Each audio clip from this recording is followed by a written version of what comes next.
5, 4. You are streaming. All right, good morning. Thank you, everybody. You can see it on my name. It's Melinda DePerna. I've been with Metro about 1.5 years, and it looks like I've got 6 people in the room right now. Hopefully some more will join us, so I appreciate you spending the time with me this morning. So your last one, I think, was making and receiving offers, right?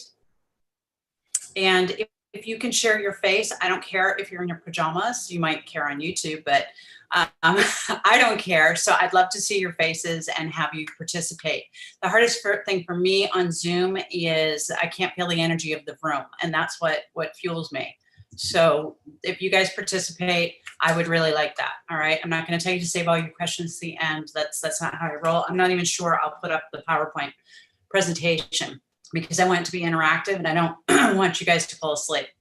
So this session is negotiate the deal, find common ground for win-win agreements. If you remember anything about our KW mantra, win-win is one of the most important ones, I think, on there. And I think if you approach real estate with that, and I would say in most deals, it's actually a 4-way win, at least, that you're looking for, both agents, both the buyer and the seller. But if you approach it that way, life's going to be a lot easier. You know, I hear things that I can't stand out there about complaining about other agents all the time, complaining about buyers are liars, sellers, I forget even what the things are.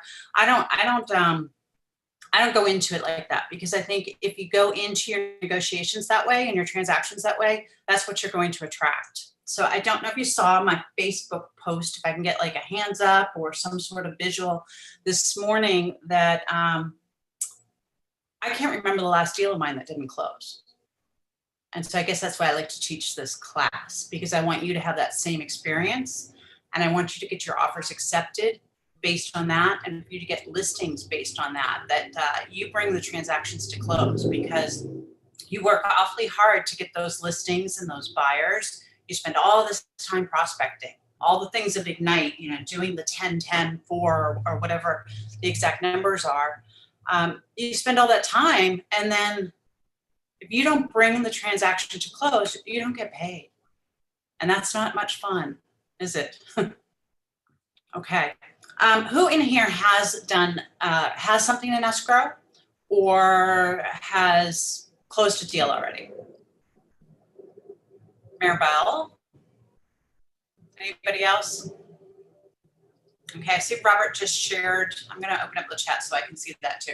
He just shared the materials in case you need that to follow along. Like I said, I probably won't even put the PowerPoint up here to go from there. So these expectations today, what we have is for you to learn some negotiation tips, and that's really where I'm going to focus a lot. Understand the most common points of negotiation, walk through the 3 P's approach to it, negotiation, and identify tactics and counter tactics. So you're almost to the end here. Who's still doing or is doing their 10 contacts? Somebody put it up in chat, unmute yourself. Tell me about how that's going, making your 10 contacts. Katie's doing it. Yes, I've been trying to do it every day with my database, and it's been working out pretty good. Okay. So do you have a database in command you're working with? Yeah, I talk to the people on my Facebook every day, about 10 people, and then whoever is interested in buying either now or like in a few years, I add them to the database. Okay. You just set me up, teed me up for what I was going to give you guys for a tip. So when I started, I've been selling real estate for 7 years now. And when I started and they taught this class, the only contact that they felt was valid was really a telephone or an in-person contact. And I was an early adopter of social media despite being a baby boomer. And I really struggled with this for a long time. And it's funny how posts will pop up. I had one pop up a week or 2 ago. And the question was, is it a contact? Do you think it's a contact if it's 2-way on social media? And people were still talking about email being a contact then. And I want to encourage you guys to treat your social media accounts like databases, and then move with your approach to move them from the social media world into your database world. So that the database world is when you have those actual real life connections, and your social media is a way to dig deeper in the relationship. So, hey, my daily routine now is I'll typically start the day. I now sit at the desktop, so that's a gift of COVID. I'll typically start the day and I'll send out between 20 and 40 Facebook messages, private messages. And I use do the database 2 technique from KW, which is you have 2 letters of the alphabet a week. I don't always hit it, to tell you the truth, but I use that just as a guideline so that I'm not talking to the same favorite 100 people, which I realized I was doing, and my business was stalled.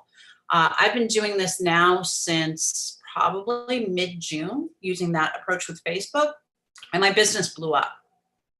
And that was something that I could do during COVID. I started it because I wasn't real excited about picking up the phone. You know, I did the care calls, and then what?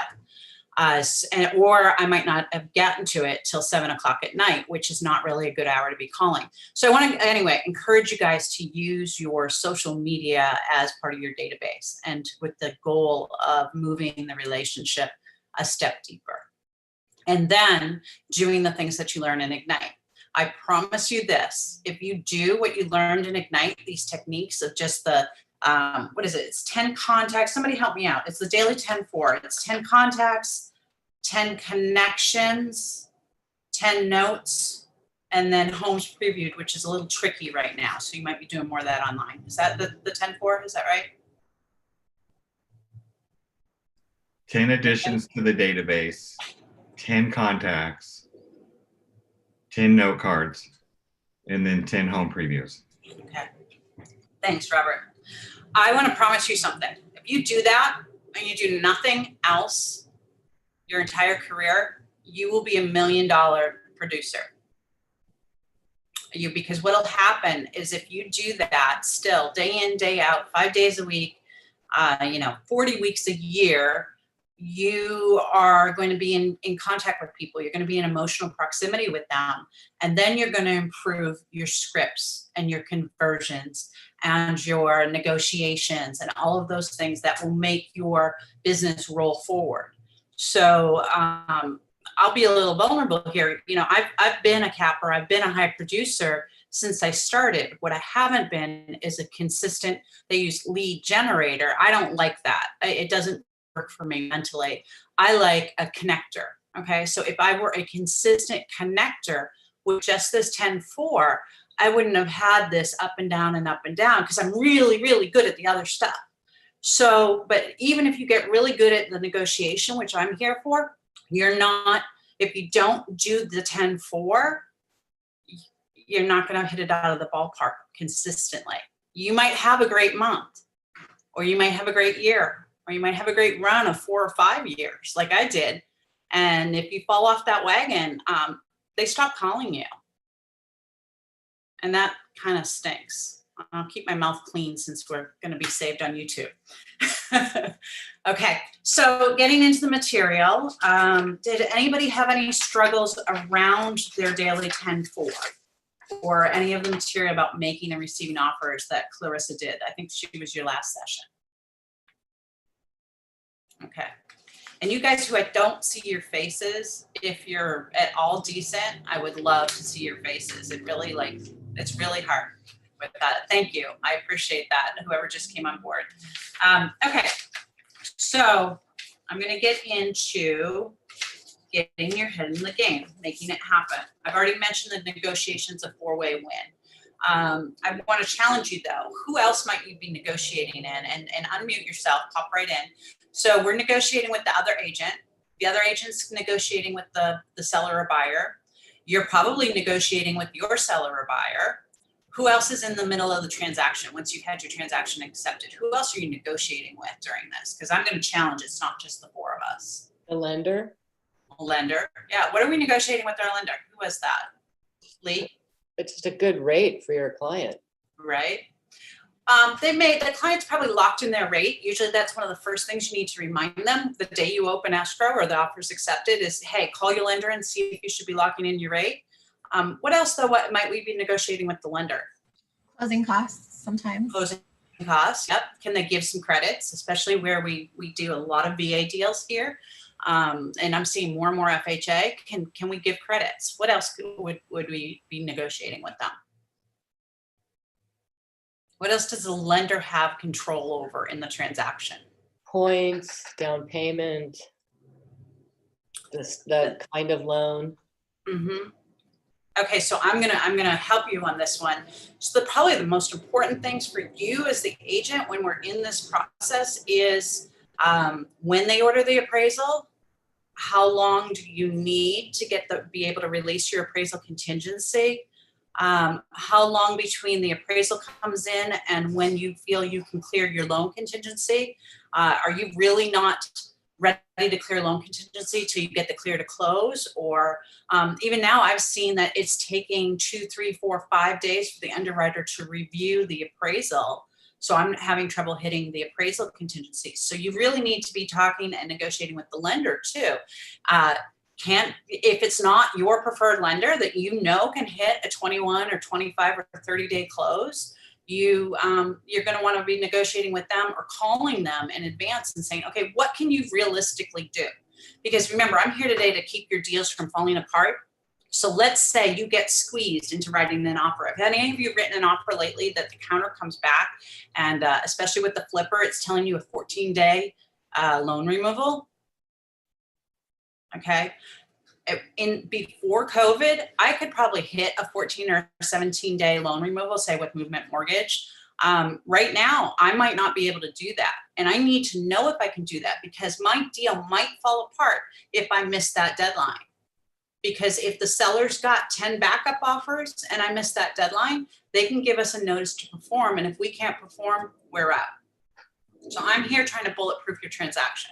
Okay, so I'll give you all these tips along the way.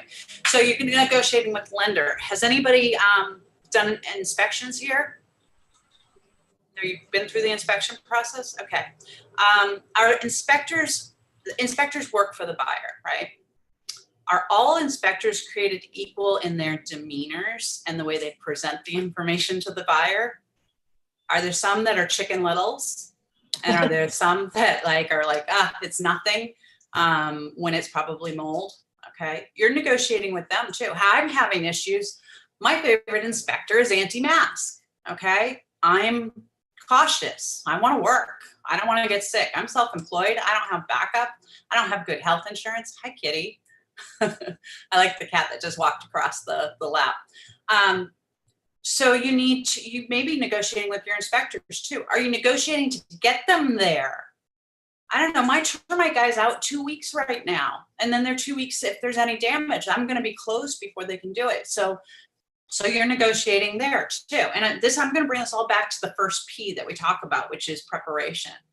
I think 90% of this course is in the preparation, that the negotiations, whether you're going to have win-wins or not, is in how you prepared everybody in the process.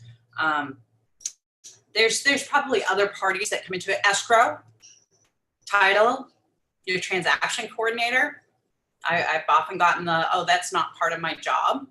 Are you negotiating that? Are they helping you to win? Are they on your team? Is the title on your team? Is the escrow on your team? I think these things are really important. So you're doing that. All right. We're going to get right into negotiation tips. If you guys have the package, I'm not even sure. I'm on my page 12. It doesn't tell me what page that is for you. Okay. So the first tip is be professional. And I'm going to say it a different way. Don't be a jerk. All right. I have a buyer's agent. I have a listing right now. And listings are gold, right? And I have a buyer's agent managing the PEDs. Okay, it stinks. I'm a buyer's and a listing agent, so I get it on both sides. The PEDs stink. Okay, but this gal, I took my first day off. I've had 2 days away since February, and I took one of them this week. And she's sending me what she thinks is a PED. It's not. It doesn't have the property address. It doesn't have her name. It's not signed. And I send it back and I'm like, thank you very much. I appreciate it, but you need to send it to me with these things filled in. And after 3 iterations that she still has it wrong, she lets loose on me. Why are you, and this is all by email, why are you making this so hard? Does anybody in that house have COVID? You're just not being cooperative. Don't you want to sell this house?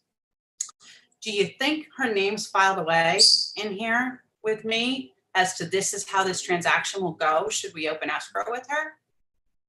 Was that professional? No. Now, how did I respond? I'm away. I'm trying to spend time with somebody I care about. Okay. It's my only day I've had away, right? This is really important to me. And how do I respond?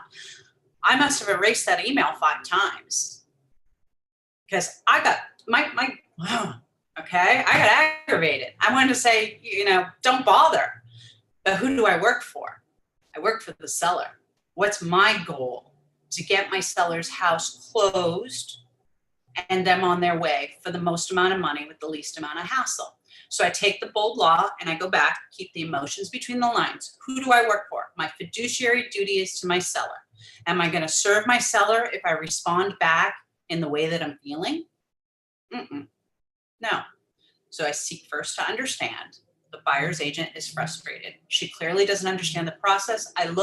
She's an independent broker by herself. She doesn't have the resources that we have. She hasn't been trained on how the PEDs are supposed to work.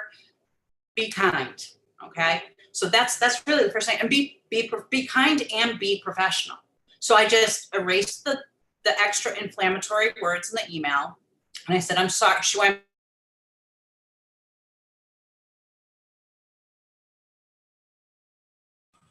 We lost you.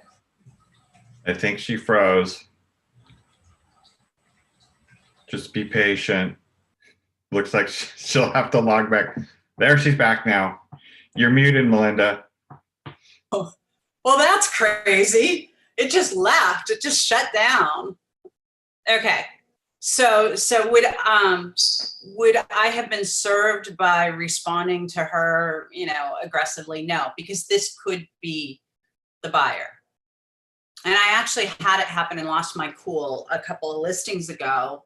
The agent showed up. It wasn't the agent that made the reservation. She wasn't using her key card. She showed up 40 minutes early for a listing agent accompanied showing, let themselves into the house because my clients have cameras and they're immune compromised, let themselves into the house without booties, without masks, without gloves. And I lost my cool. And then she says, we're going to make an offer. And now I have to backtrack and fix that relationship because it might have been the best offer for my client. I was grateful it wasn't, but all along the way, be professional. Robert could attest to, I'm in a difficult transaction right now where the seller is also the listing agent. And she gets non-communicative. And I'm a high D. If you haven't studied the DISC profiles, I like to get things done. I expect competence. I think there's a saying about us, be brief, be right, be gone. So this is very challenging for me to remain professional in this, yet I have to because it's my client's best interest that I'm serving. So always, I'm going to say, don't be a jerk.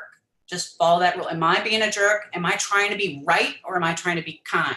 Because I could have added language into that email back that says, and by the way, you need to do X, Y, and Z. I didn't. Did I write it? Yeah. And then I erased it. So it's really, really important. And you know what? You're going to end up being challenged by this throughout this career and growing. It's Robert, too, that has counseled me in the last few weeks. What is this? What am I supposed to learn from this? Okay. What is this transaction? It may just be that I'm learning patience in this transaction. So that's the first thing. And remember your goal. And in my materials, it says a signed contract. I'm going to say your goal is a closed transaction. I also think your goal is to buffer your client from as much stress as possible. That doesn't mean you have to take on the stress. It means you need to learn to keep your emotion between the lines, because you don't need to go tell them that the agent was a jerk to you, or the seller said the house is really dirty, and you're already in contract. You don't need to escalate. You need to de-escalate. You want to de-escalate those situations. So your role is to also buffer to make the transaction smooth. Why do you want to make the transaction smooth? Unless you're a transactional relationship or a transactional agent and you're a one and done, you want to build a business that the people start just coming back to you and coming back to you. And that starts to happen around between years 5 and 7, that the clients start to come back and come back. And you want them to refer business to you from their friends and family and colleagues as well. That starts right away. That often starts during transaction. So that smoothness is critical. Let's see. And then always come back to motivation. So even on a seller side where I'm dealing with the seller agent, I have to come back to her motivation. With my clients, okay, my clients are the most COVID disease sensitive, germophobic people that I've ever dealt with. But yet I need to keep coming back. What's their motivation? Why are they moving here? They're moving here for cleaner air, to be closer to family, to have a bigger home that they can stay in for the rest of their lives, and that they can easily isolate in for COVID or whatever the pandemic is, that they can run their lives from their home. So even in the negotiation, I felt like we were losing financially because we found some things that needed to be done. In the end, I needed to bring them back. What's the motivation? Do they still get those things despite shelling out an extra $10,000 or $15,000 on a $1.5 million house? Yes, they do. So make sure you're really in touch with what their motivation is. If you're dealing with the PCSing active duty military client, I have one right now, okay? He's here, his wife and baby are in Texas. What's their motivation? Is it to get the house the cheapest they can? Or is it to get the family back together and move forward with their lives before he's deployed again? Have any of you had any issues where you haven't been able to figure out your client's motivation and you need help with those kind of questions to ask? No, okay. This one's hard for me. Listen more than you talk. It's a challenge I've yet to master and that I work on every day. I think actually virtual has been good because we can record these things and see ourselves not listening more. So I love the virtual platform, and I love that I can now negotiate with an agent through Zoom if I want to, or through FaceTime or whatever it is, because there's more, I actually see more face-to-face now than in the past. It's just not physically there. And then finally, don't be attached to the outcome. I had an agent in my Ignite session like this that said, don't have commission breath. And that always stuck with me, that if I am too attached to the outcome, I may not be practicing my fiduciary duty, or I may just be negotiating to win rather than do what's right for the client. There are times when the best thing to do, even in the middle of escrow, is to walk away. So when I said proudly that I can't remember the last time I had an escrow fail, I also want to say there are times when it should fail and when you should counsel your client to walk away. Anybody in here can think of those times that you might want to counsel them to walk away. This is after we're already in escrow. Anyone? Was there a discovery in the house requiring a large bill to repair? Right. Well, is every discovery in a house that requires a large bill for repair, is it always a reason to walk away when we find a cracked foundation or a heater that doesn't work or mold? I've had a lot of mold this year. Are those always reasons to counsel them to walk away? If it's prohibitive to them, yeah. But what's prohibitive? It depends on the client, I suppose. Right. Well, sometimes, and that's where we get to this, sometimes we can negotiate a repair, a satisfactory repair. Sometimes we can negotiate a satisfactory reduction in price or credit. And sometimes something in between. And sometimes it's no big deal to your client. I have clients that it's no big deal. And I have clients that, wow, there was water. There's stains under the sink. No big deal kind of.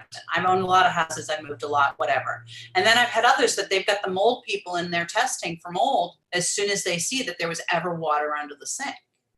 Yeah. And what I learned in this most recent transaction is to make sure I keep my judgment out, because I might have recommended don't bother with the mold test, which is not really my role. I should just tell them the possibilities and give them the vendors that, if you want to do this, this is within your rights and let's do it. There was way more mold than I ever expected based on what the report was. It needs to be remediated, and it was a big price tag. So you have to be careful not to impose your own values. Ask more questions. So I do a lot of virtual showings. Who's doing virtual showings? Raise the hands. Who's doing virtual showings? Nobody? You guys aren't out showing houses? I need to get you working on that. More of your 10 contacts a day. Well, anyway, I do a lot of virtual showings. I do a lot of military buyers who are PCSing, and they come here.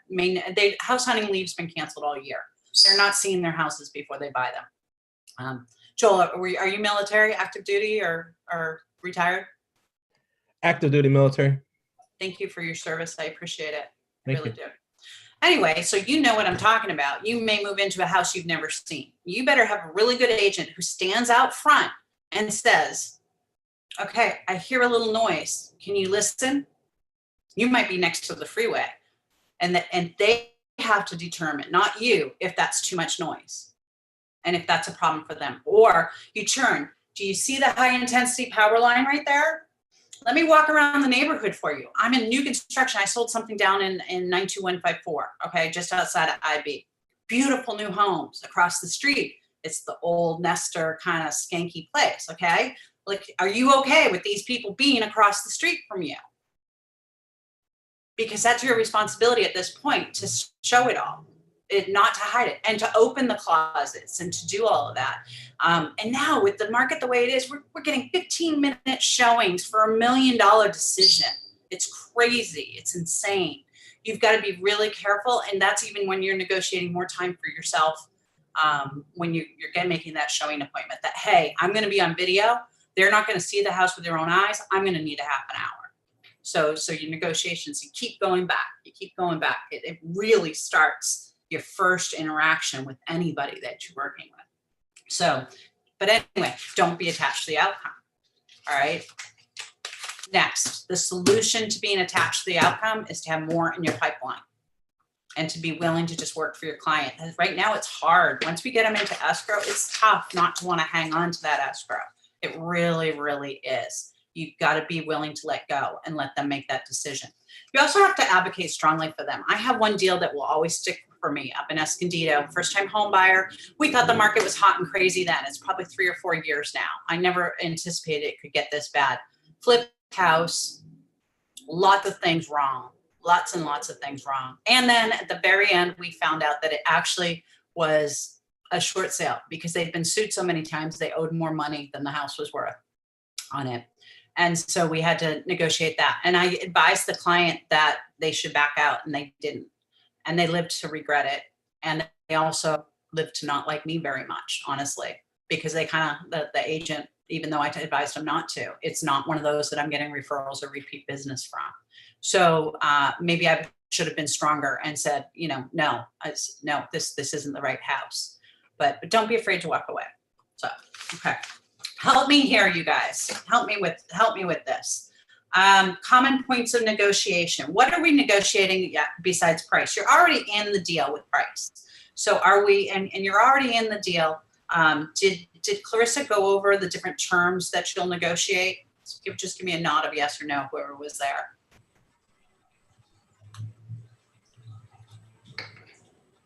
You guys look bored and stiff. No? Okay. So we've negotiated price. Let me ask a question. Is price going to be renegotiated when we find something wrong? Or not when we find something wrong? Let's do this. Are we in general in this market today renegotiating price after the request for repairs? Joel, who's in the room with you? Who's the other person? Because she was shaking her head. That's my wife, Candace.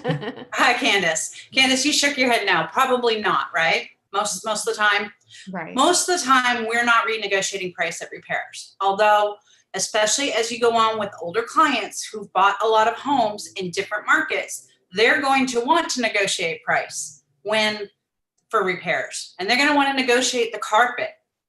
So when I'm walking through the house, I tell the client, the carpet's soiled, the carpet's worn, but you're buying it with the carpet in this condition. So make sure you're comfortable with the price, because I tell my clients, we are not negotiating the stuff you saw after we open escrow. So the damaged garage door that they saw, no, we're not renegotiating that, because that's how my deal is going to fall apart, because their expectations, especially when they're paying over list, their expectations are they're going to get a new house. That's not going to happen right now. So just tell them that up front. There's nothing wrong with it. That's, again, not having commission breath. Be able to walk away from the house. It's not a good match for them with the price and the condition and everything like that. So write this down. I tell my clients what we negotiate on after requests for repairs are safety. It's easy to remember. I like alliterations. Safety, systems, structure, and surprises. 4 S's. If it's unsafe, if it's a system failure like heat, air conditioning, appliance, okay? Safety, system, structure. Cracked foundation, the roof is actively leaking, not the roof is 30 years old. The roof is actively leaking. You're buying a 1950s house, step back before you leave the house and take a look at the roof and start to learn and recognize what an old roof looks like and what a new roof looks like. And surprises. I had a surprise. Fortunately, we caught it before we got in escrow recently. The client in Carlsbad, the $1.5 million client, we're looking at a property, 1.2 million. They love it. It's perfect. It's great. It's everything they want. I told you these clients are very health and safety conscious. Thank God she checked Megan's List, which is the sexual predator database, before we wrote the offer. I'm rushing home to write that offer because I know I only have a few hours to get this house. There's 3 living 1 block over in the same house. She has a 3-year-old boy. Not acceptable for her. Okay, just not acceptable. Way better to back out now. However, if they had found that, you need to also explain that this inspection, that first phase of contingency, it's time to look at those things too. And it is your job, even though they have all those disclosures, it's your job to tell them to read them, and it's your job to advise them. Use my story about make sure you check Megan's Law. You can't tell them it's a safe neighborhood. So they're going to ask you about safety, and I'm going to put, give them to Crime Stoppers. I'm going to recommend they call the local precinct, the local police department. I was selling one on Skyline Drive, just a few blocks from the police department. I said, you know what, go stop in there and ask them what the crime is here. Because it has a reputation as a high crime area. But again, I don't know what's high crime to them and what's not. So what's safe to me is different than what's safe to you. I had a client who grew up in Long Beach. We're looking at houses in Barrio Logan. And there's a bullet hole in the window in the master bedroom. And I'm shaking my head like, no, your mother will like kill me if I allow you to buy this house. She's like, yeah, I grew up in Long Beach. This is nothing. Or I grew up in Baltimore. So you need to point the things out, but also not be attached to the outcome. Okay. You know, all of those things. Yeah. Some people won't buy a house with bars on the windows.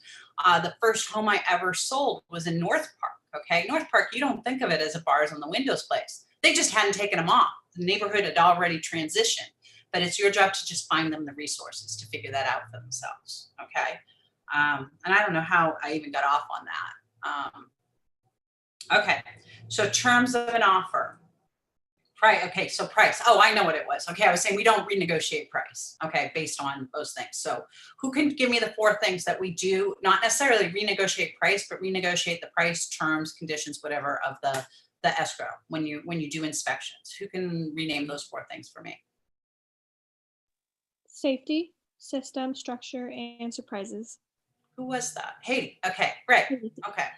Anybody else have a good example of something that we might actually renegotiate the price?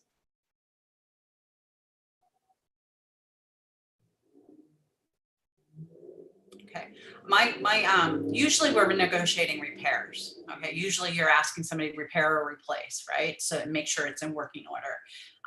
And I want to give you some tips about writing that too, to make sure you're protecting your client.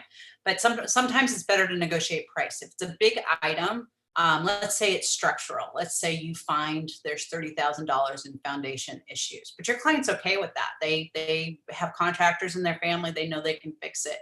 That might be a good time to get a price reduction. You're not going to do a credit for $30,000 because there's not enough closing costs and things, but that might be a time to do that. This is also a time when you're back negotiating with the lender. So things that you can come into the negotiation here would be things like closing costs and repairs. Those are the two big things I think during this time. I think I got way too deep in this. I'm looking at mine on the common points of negotiation. So I'll back up. We'll go back to that. Somebody hold me to that, giving you some examples on how to write some of the repairs so you protect your client. That's something I'm learning all the time. Closing dates. Did you cover closing dates in your last session?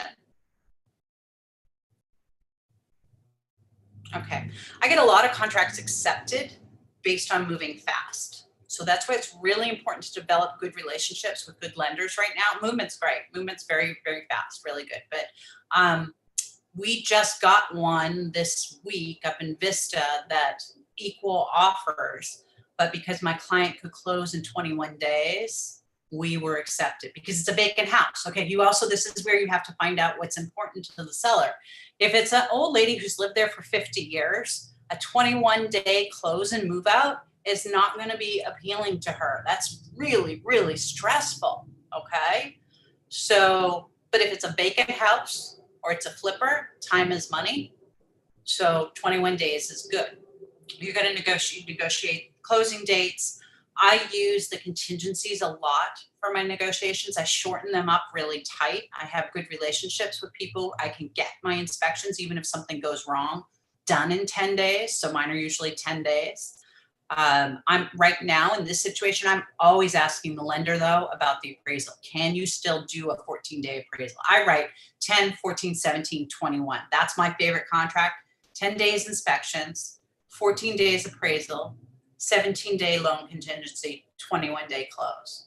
That meets my high D personality too, right? I said, be quick, be right, be gone. That suits that. However, let's say one of those escrows is the old lady who's been there for 40 years. She may still want a 21-day close. That's when you're starting to negotiate what's big right now for sellers, somebody. Tenancy afterward. You can close, but then have the seller live there for a certain number of days after. Right. It's a SIP, seller in place after, or that may not be what it stands for, but that's what I call it. Seller in place after close. That's really big right now. And they don't always have to be free. They can be free. They can be at the seller's per diem. They can be at the buyer's per diem. Again, you got to be good at asking questions. Is your seller going to be okay with a per diem at my buyer's cost? Does it need to be at theirs? You need to be in touch with the lender. What's the per diem? You better have a responsive lender to get this kind of information, or does it need to be free? And then, are you going to negotiate a security deposit held back or not? When are you going to get keys? What's the access during that time? Am I going to be able to make repairs during that time? When's termite being done? If you can close it without the termite being done, is it being done while they're in possession or is it afterwards? So there's all these different things to negotiate. Learn what they are and use them to your advantage when you're representing buyers to get your deals accepted. Because the more you can throw, sometimes the seller hasn't even thought of that. And you're like, wow, they're like, wow, I could live here for free for 2 weeks and I don't have to move twice. That's the deal winner, okay? Conveyances, my favorite. Do the curtains convey? Anybody? Do the what convey? Curtains. No. No. Do the blinds, the ones behind Joel and Candace, do those blinds convey? No. Yes, they do. They're attached to the fixture. So the curtains, sometimes curtains, and when you start dealing luxury homes and you have custom curtains, that's something you definitely want to write in there. If it says in the MLS that the washer and dryer convey, but it's not in your contract in the RPA, do the washer and dryer convey? No, they don't. Make sure you write it in the contract. However, where our median home sale is what, 650, 675 right now, do you really want to be worrying about, do you really want to be negotiating the deals on these things like washers, dryers, even refrigerators? No. Somebody wants the I don't know, the projector, the drop down screen, the patio furniture. I've had people want to negotiate the craziest things. I tell my clients, not on appliances, that we deal with, okay? I tell my clients, no, I'm not negotiating personal property. This is a house, this is a $500,000 house. If this is important, we can deal with this later. Once we clear contingencies, we can talk about it with the seller then, or we can talk about it with the buyer then. But I'm not messing up $1 million or a $500,000 contract over a stupid $2,000 washer dryer. Okay. And I'm telling my client not to go buy one before we close escrow too, because that can mess it up. All right. So I don't like to negotiate conveyances, but I like you to be really clear in your contracts about what conveys and what doesn't, especially refrigerators. And then also specify if it's the kitchen refrigerator, not the one in the garage or the freezer in the garage. Or I've got a chef or a cook right now, she's a baker, and we forgot to mark out and just specify that only the kitchen refrigerator conveyed. Our contract said refrigerators. So I needed to go back and amend that and make sure that the buyer understood they weren't getting that cool trade like that opens all the way up refrigerator in the garage, because that was a big deal to my client. Even though it's a couple $1,000s, it's a big deal to her. So know what you're negotiating. Fountains or something. Okay. Fountains are iffy whether they convey because they're not attached to the house. They're outside in the yard. I assume as an agent that they don't convey. Write it in there though. Ask about it, whether they convey or not. It gives you another excuse to have a conversation with the listing agent if they're willing to talk to you. It gives you another excuse to build rapport with that listing agent to find out what's in there. Right? Be careful with your contracts. Clarissa's very detail oriented. I watched some of her YouTube before I came on today. That's when slow down and get the contract right. It'll save you money too. I've bought quite a few things from being too fast on the contract. Okay. And of course, you've already negotiated earnest money. Okay, repairs. I'm finally getting, how's everybody? You guys are all good. You can get up and get a drink of water if you need to, whatever. Go to the bathroom. So I'm into the material. It says the 3 Ps approach. Prepare, present, and position. I told you at the beginning that I'm going to spend almost all of the time on preparation. And going back through all your other lessons of Ignite, because I believe and I've seen that negotiations are won far before this time when you're negotiating. They're won in how did you treat how did you treat the agent? So let's go through the scenario, okay? Most of you guys are going to handle buyers before you handle sellers. So, but I do want to touch on being a good listing agent too. But the buyer's agent, I'm in the MLS, I see the or I might see the instruction. I'm in the MLS and I've got 4 houses I want to show my buyer on Saturday. Today's Thursday, right? This is about the time I'd be making those appointments. So the first thing I'm going to do is follow the instructions in the MLS. I still print out the sheet and look at it and highlight it. And I still make mistakes. Make sure you call the right agent. If you're dealing with a team, the team leader doesn't want to talk to you. Make sure if it says, use the Showing Time app in the MLS. You use the Showing Time app in the MLS. You don't call Showing Time and then call the agent and say, Showing Time's not working. Can you make me an appointment? Because if I've got a hot listing, my listing in Mira Mesa, we had 44 showings in 3 days. If I've got a hot listing, I'm sorry, I really don't have time to make the appointment for you. There's a reason I'm using the showing time app. It's free, you guys. It's the most amazing thing as a listing agent. And once you learn to use it as a buyer's agent, if everybody used it, it would make your life so much easier. So that's the first thing. Follow the instructions on the appointment. The next thing, and this, I promise you, this is part of the negotiation, because how you behave up here indicates how you behave in the transaction. Next thing is, when you show up on time. If you can't make it, cancel it. If you're going to be more than 5 minutes late, and you know in San Diego, a lot of times we're more than 5 minutes late, you're going to text the agent. Make sure you put that agent in your phone, or you have the printout. You're going to contact them and tell them that you're running late. I'm sorry, will it still be okay? Okay, they might have back-to-back showings and it won't work. Follow the instructions. If there's a call before showing code, don't not look at, okay, I'll explain call before showing. Let's say there's whatever code, if there's a security code, all of that, make sure you have your stuff together before you go out showing. I know it's hard. I know you're on the fly, but make sure you do it. Because calling the agent, you have to think, this agent, like if they're like myself, they're probably out with buyers, or they're taking that one day with family. It's Sunday morning, they're at church, whatever it is, they're having dinner. And you're calling them for information that was given to you, but you were too disorganized to do it. Is that going to help your client? No. Is that going to help your negotiation? No. When you need an extension of time because the appraisal didn't come in, are they going to be as likely to give you the extension of time? No, because they're going to think you're going to need an extension of time because you don't have your stuff together, and you probably didn't. Okay, it tells how you behave on every step of the way. It tells them how you're going to behave throughout, and it matters. Yes, of course, what matters most is going to be pricing conditions to your seller, but yet the agent still has a lot of influence throughout the process because this is a 30-day negotiation. Okay, and trust me, it goes the full 30 days. So that's the next step. You do the showing. Then how you leave the house. Okay, remember yesterday I took a day off? That same agent, the one that couldn't seem to get the PED right, she also couldn't get my lockbox closed.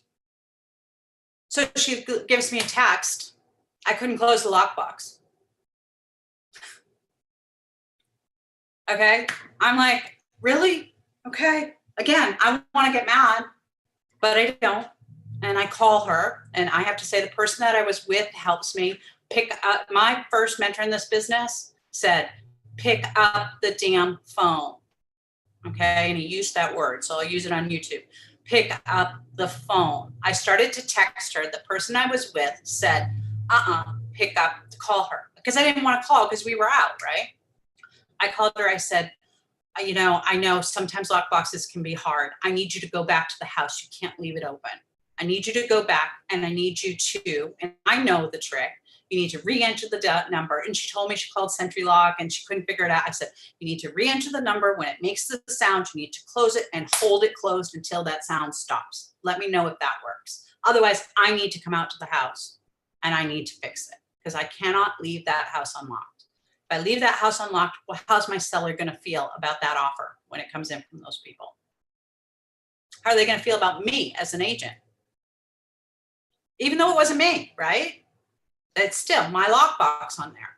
So all of this all goes into it. However, I will caution you. You might want to tell your seller that they left it unlocked. Don't, because that might be the best offer that you get. Don't throw the other agents under the bus, no matter how sloppy they are. It doesn't serve your client well. You've got to serve your client well.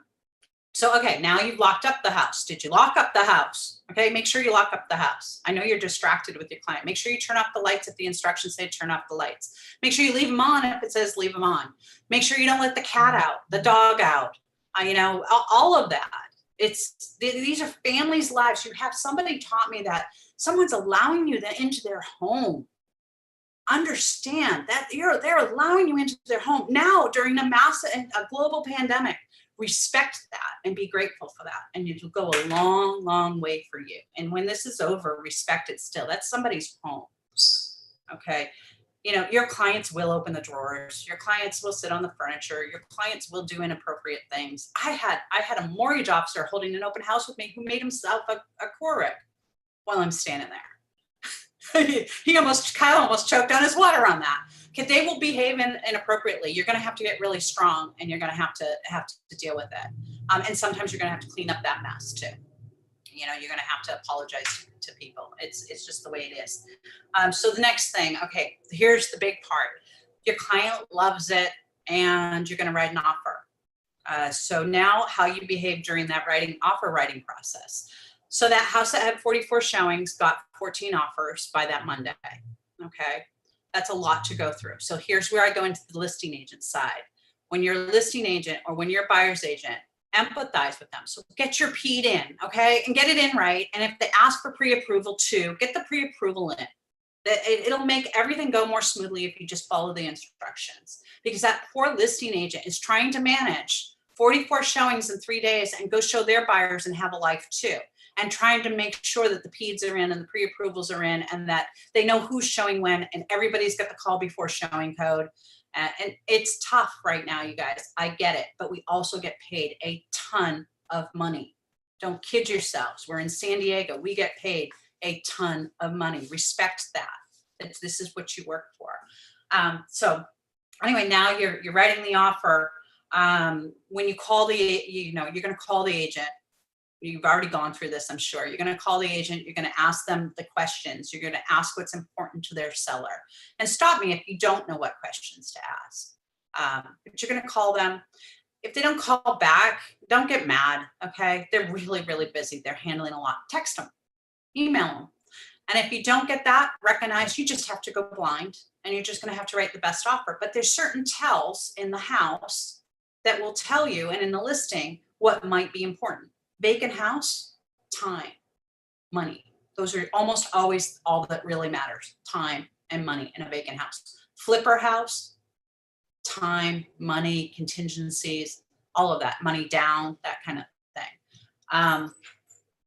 An older, a senior, because you see those tells, right? A senior, they may need a rent back, or a young family who's moving up in their house, they may need a rent back, because they're buying another house. They still haven't found it.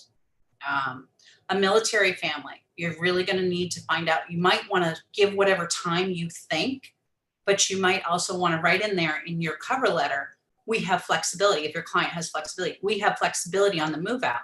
But remember, a VA loan, you can only have a seller in place for 30 days. So you need to know those things too. If you're going to handle VA, please get a good lender and learn it. Don't mess with your veteran clients or with your active duty clients. So start to read the house. I can read divorces. Okay, you see a big, huge house and there's only female clothes in the closet. They're in a divorce. Okay, it may take more time for them to respond to you, but time is going to be really probably more important than money in a divorce, because somebody wants out badly. Somebody wants that money. So you're going to try to find that. Look for those tells. Let's say the house is in disrepair, the yard's not very good. They may be close to short sale. All right. And you got to find these things. And even when you're writing, if you're still writing buyer letters, if it's a divorce, you may not want the big chirpy happy letter. You might want to just hold that back. Okay, because it's not a good time for anybody. Or if there's a death, if you're dealing with probate, all of that. All right. Obey the laws. That's one of the things I didn't touch on yet. So I'm going to defer to Mark and to Broker Bob about buyer letters and those kinds of things, because there's a lot in transition right now. But I'm not going to defer to them about PEDs and all of that. Get your stuff together and just do it. Okay. It stinks. You may see me complain every now and then. It's tough, but obey the laws. Sorry, my phone thinks I'm talking to it. And then know the documents inside and out.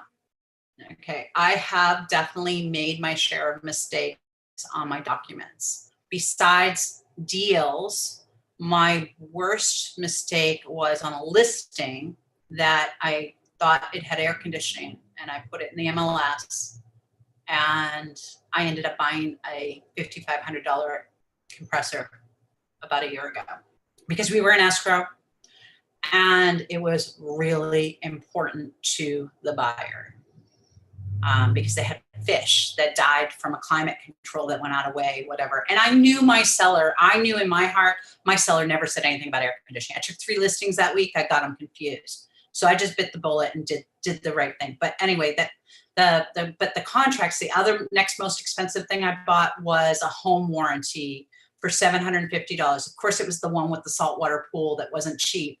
And I didn't check a box. And I hoped my buyer would say, oh, no problem. Like when I said, you know what, I missed it. I thought they'd say, oh, no problem. We've got it. We'll pay for it. They didn't. I bought it. Okay. So be really careful with the contracts. The other things I've seen, I certainly had a great view into it that weekend with the 14 offers. I've seen them without closing dates. I've seen them without the property address filled out correctly. I've seen them with the wrong APNs. I see them all the time without the opposing broker's information. Use your MLS Connect, and then there's other work you have to do. And Broker Bob and Mark Miller both train really well on those kinds of details. And I'm sure if you're in coaching, they train on that too. I don't like Seller's Choice. There's no company called Seller's Choice. I think I should open one called Seller's Choice and go sue everybody for all that business I'm missing. Some seller agents will try to be, they just, when I call them and I ask them, hey, do you already have somebody for escrow and title? Because I don't want to have a counter. Some of them will say, just put in Seller's Choice. And I'll usually push back and I'll use my broker as an excuse and say, no, my broker wants us to put in an actual name. Who do you use? Or I'll put in the ones I use. Usually when you say that, they'll give you a name. But the real reason I don't like Seller's Choice is it slows down the transactions once we open escrow. Because the day we have an accepted offer, I then forward that package to the lender. And remember, I'm doing fast deals. The lender can't put his docs out, which means then we don't get documents signed and we can't get appraisals ordered until they know and they have contact with title and escrow to find out what the fees are going to be. So you can slow down your transaction 3 days. You could just lose 3 days by just not having a company and the contact in there. So don't give yourself reason to not meet your deadlines. Just make it really clean. Just know that contract inside and out. Okay. The other reasons to know the contract inside and out really comes with contingencies. California is an active contingency removal state. So if I've written 10 days into my inspection clause and I hit 10 days, I want somebody to tell me, does my buyer automatically, does their money go hard? So at that 10 days, I haven't removed the contingency. Have they lost that opportunity to back out of the deal? Okay, I'd say yes. Okay, there's somebody's a yes, somebody's a no. They have not in California lost their chance to back out of the deal due to inspections. In California, you have to actively remove the contingency. This is really important to understand, you guys, because sometimes you're going to have to use your knowledge of the contract and the law for your client's advantage. Okay, you don't want to be a jerk. Yet sometimes you're going to need to use it. So if the seller doesn't give a notice for the buyer to perform, that contingency is not removed and your client hasn't lost their rights under California contracts. Sometimes I'll use that. I used it in a most recent transaction, and I can use it on the seller side or on the buyer side. On the listing side, know that it is within your right to issue a notice to perform within 48 hours before that contingency is due. So let's say you're that deal that had 14 offers with backups and your client is in escrow in something else. And so the deals are stacked and you've got to close. It is appropriate to issue a notice of buyer to perform 48 hours before that's due, because then your client can move on to the next deal if they're not performing. This is also when your relationship with the agent is super important, because if it's just because the termite inspector couldn't get out there, it may not make sense. And this is also when you don't make that decision. You explain it to your client and say, do you want me to go ahead and do this? So the first time I got a buyer notice to perform before we hit the date, I was offended I was like, what a jerk, right? Now I realize they're just exercising the legal right and setting it up to make sure the contract's followed. And now if I decide to issue a notice of buyer to perform, I let the listing or the buyer's agent know that I'm going to do it, and I explain to them why. So they know that I'm not being a jerk, because remember, that relationship is critical. I got 30 days with them. I'm on day 10 or I'm on day 14. I don't want to ruin it. What if something happens to my seller's upend and they need a few more days in the house? I want a good relationship with the buyer's agent then, right? So know those documents inside and out and really understand them. You've got amazing. This is why KW still gets my money every year. I'm a broker. I can go on my own, but I've got all these amazing resources to go back to ask. And I do ask. Don't be afraid to ask those questions. I go back and ask, what does this mean? What happens? Because there's all sorts of things go on that are new situations or one you haven't dealt with in a while. Okay. Other ones that get complicated are negotiating when the seller to find a replacement property. I forget the name of the form. It also gets really weird at the verification of property condition, because that's not a condition for closing. So those are things that you make sure you get your coach involved in those negotiations, and you know what you're dealing with, you understand your contracts. You can also always call the California Legal Hotline too when you're in that legal thing. They're a good resource, but remember that gets recorded. Okay, they know you called on that issue with that house. All right, so I have a scenario. Okay, you are representing a single buyer. Your client is renting her present property, and like any first-time buyer, she's looking for you to guide her through the process. The asking price for the home she really loves, well, I'm going to change this number because we don't have any here. It's 175 in this one. So let's just say it's 500. Okay, it's right in that first-time home buyer sweet spot.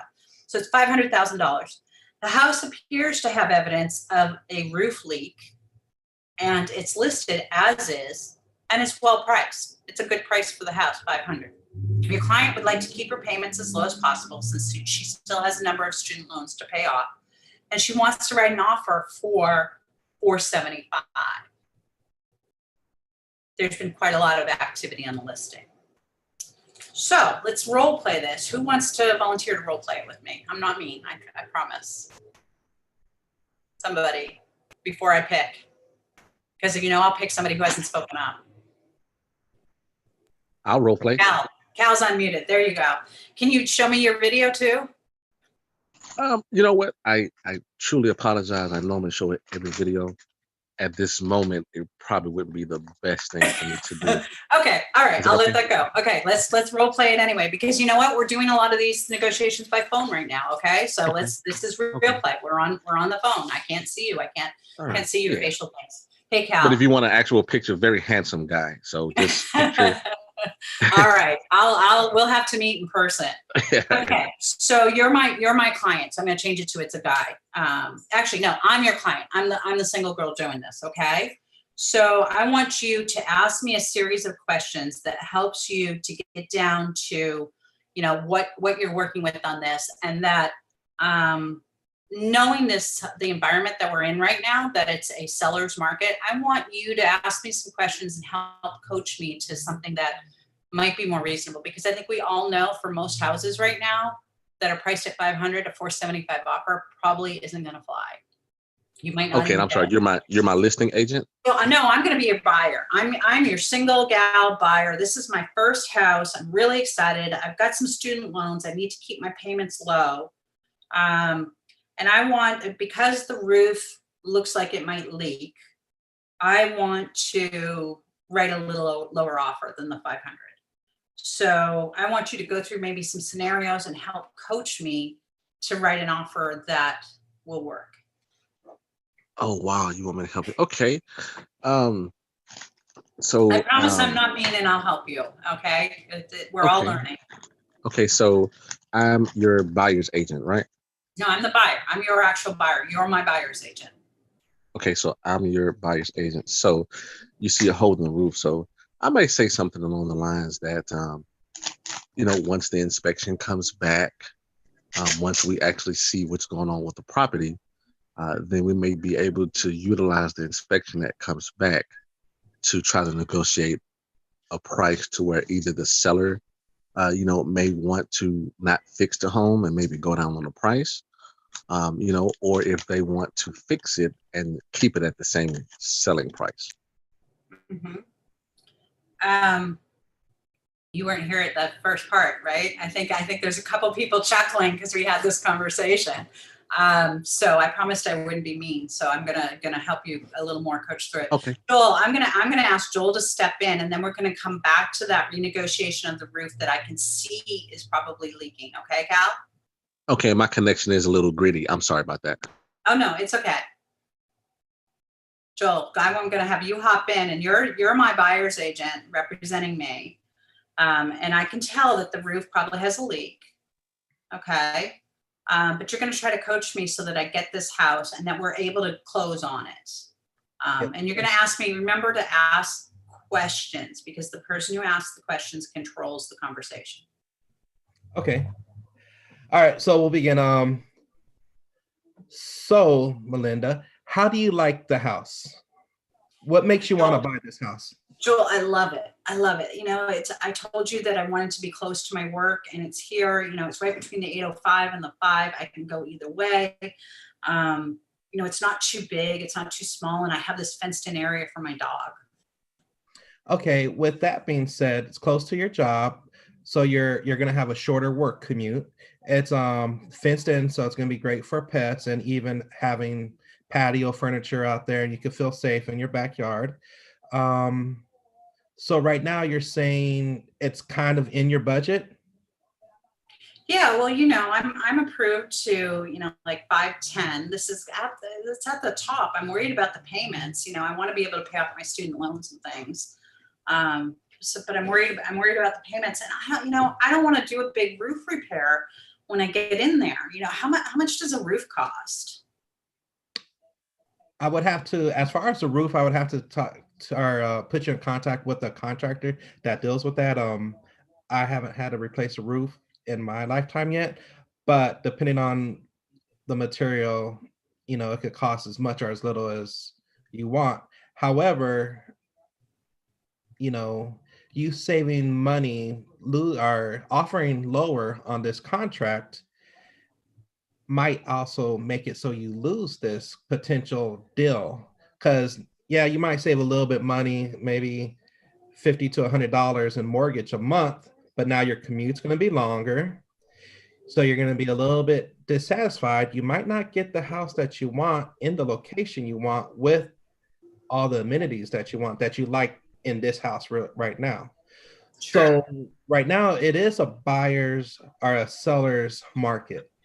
So if you offer lower, the actual the person selling the house, they might look at it as a little bit of disrespect, and they might just go with someone else who's going to offer that price or a little bit more.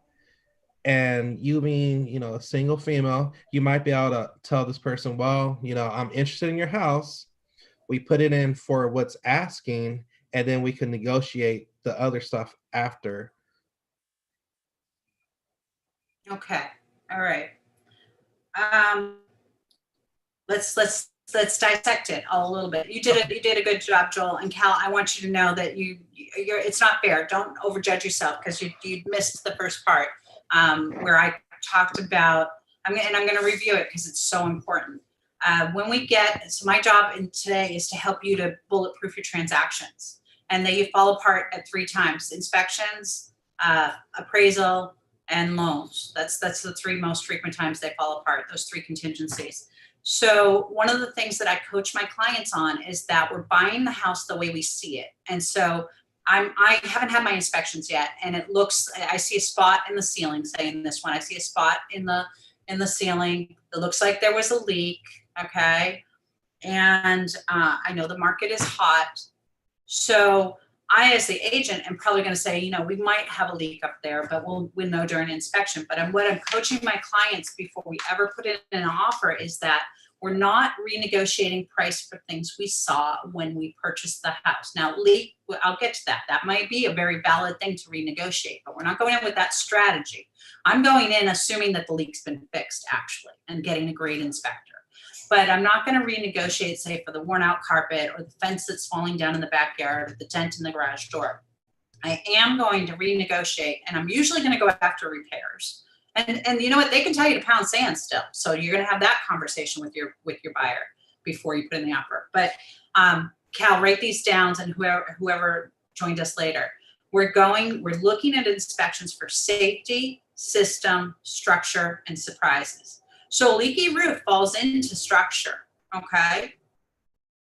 Now, if in the MLS, it says the roof leaks, the sale is as is, don't expect that they're going to repair it, all right? Have the conversation with your buyer that, are you okay with that?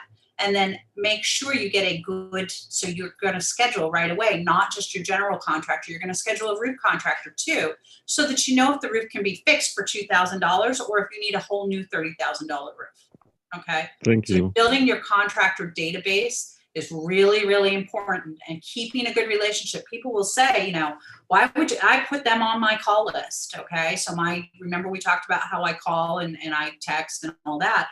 My vendors are on that to keep my relationship solid with them, so that when it's raining in San Diego and I need a roofer, Dana's going to answer my call and going to help me out, because I've been loyal. I'm very loyal to my contractors, and some of the coaches may not agree with me. I'm not a 3-person.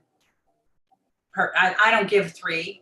I usually give 1 or 2, because I've got those really, really solid relationships. But I also have a conversation with my clients and tell them, if I recommend somebody to you, it's because I'm going to tell you if my clients have done business with them or not. It's not because they buy me lunch or give me gifts or that I have a financial interest. It's because they do a good job for my clients. Okay. And if I don't, so you'll see me go on our Facebook a lot looking for a contractor for something. When I give them those names, I'll say and tell them that Maribel at KW recommended them. I've never done business with them. They come highly recommended. So that's how I skirt the 3-person, and I make sure my nose is really clean. I really like it. My ethics are unquestionable, so I have no fear around that. Okay. And I may, who knows, someday I may have trouble that I don't give 3 on everything. I also don't necessarily put it in writing. It's verbal. Okay, I'm giving you the telephone number. But so going back to that negotiation, I think you have to talk to her. Okay, Joel, you started to hit on it. And these are numbers to know. And I know that the guys at Movement go over this a lot, that every $10,000 in the house is $60 more a month payment. That's my ballpark. I'm sure it changes with interest rate, because I also use that on the flip. Like when we're down in Otay, that every $60 in HOA or Melrose decreases your buying power $10,000. Okay, so he got to the point of, hey, you might have to pay an extra $50 a month, but you're in this home and you're not commuting. And he picked up on something that I didn't say, but he picked up on a single woman. He mentioned safety. Okay. So the other thing the single woman want may be, I've got a great contractor for you, because she's thinking, I don't know how to deal with and I know it's being stereotypical with a woman. Any first-time home buyer, especially, I don't know what to do about a roof. It's scary to them, you guys. This is huge. And they don't have the money for a $30,000 roof. So respect that. And I don't care if it's a $300,000 house. You protect them and make sure that you help them along, and respect that $300,000. So I deal luxury as well. $300,000 is just as important to them as $5 million is to somebody else. Okay. And have that respect that that's a ton of money to them. I'm also really frugal, so it's not hard for me. Okay. I grew up from humble beginnings, so it's not hard for me to do that. So anyway, you're getting at asking more questions, coming back to her motivation, and trying to get her to that price. Now, let's say here's a question. This is about legality. She says, no, $475. Are you going to present the offer? And you're going to present it, and you're going to present it your best ability. You're not going to present it and say, oh, come back to us, she can afford more. You know, the other thing I'm going to do, if $475, I'm going to have the lender redo. I have them do my pre-approval letters for the exact amount we're offering whenever possible. Now with COVID, that negotiating tool has been taken away from me a lot, because people ask for pre-approval when you send in the PED, when you make the appointment. but wherever possible, I only give the pre-approval for the exact amount because I don't want to show the seller when she offered $475. I don't want to show the seller she can actually afford $510 because they'll look at that. The seller will look at it and they'll say, I'm not moving. But if they see, oh, she's $475, they may say, oh, you want this. Okay. My strategies change a little bit as we have seller multiple counter offers. I encourage my buyers to be more aggressive when we have those. But even in this market, we don't always have them. There's lots of opportunity out there. I don't want you guys to get discouraged, but the better you rate the offer, the more likely you're going to be in this part of the negotiation. Okay. Call the other agent. Okay. Now we're getting this is other. Okay. Now we're to presentation. I want you guys, I know I talk fast. Do you have questions about preparation? We've really been spending the first hour and 15 minutes on preparation. No questions? I was Okay. just going to ask, I mean, there's 3 blanks there. What would be your top 3 questions you're asking her to get more information or My client, yeah, in that scenario, I would be asking her, okay, so Joel asked it, what's important, you know, why do you like this house so much? Because it might not be what I thought it was. Yeah, I might have thought she was in love with the kitchen, and it may have been the fence for my dog. Okay, I always ask about pets too up front because pets are important to people. That gives you a lot of tells too. And I write it down. I write down the name. I write down the size, all of that. I might have asked if we find, one of the questions they recommend is if the seller counters you with a full priced offer and that they'll fix the roof, would you be okay with that? Okay.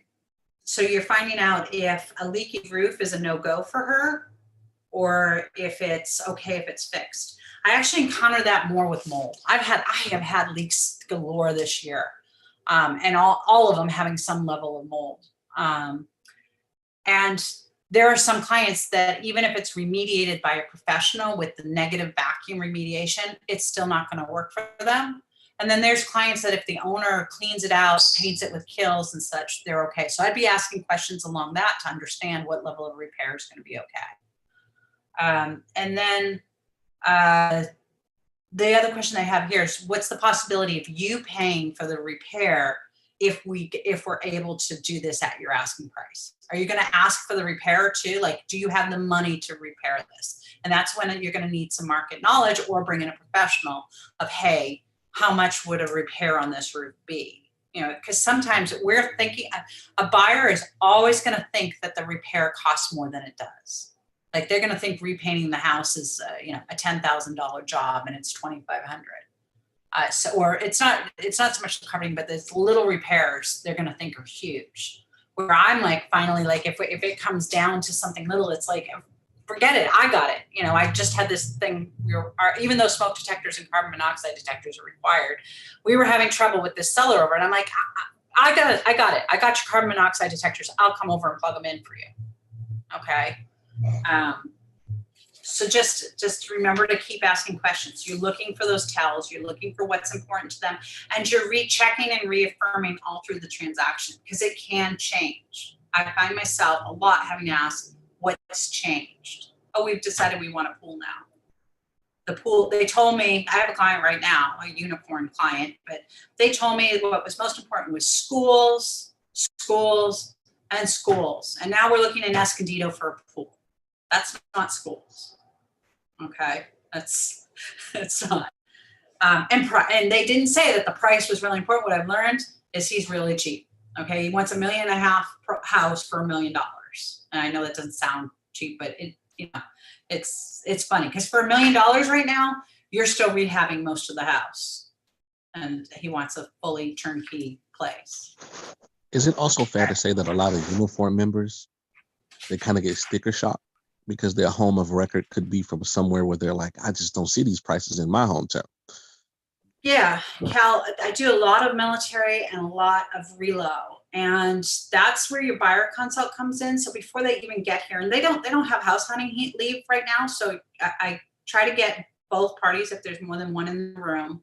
and do a Zoom call so we can see each other, so that I can read their body language, and we talk about it. And I share my screen and I go in. I love quick stats, the quick fast stats in Sandy Core, and I'll blow that up and I'll show them. I said, I need you to understand the medians, and I find out which base they're at. Half the time they don't understand which base they're at.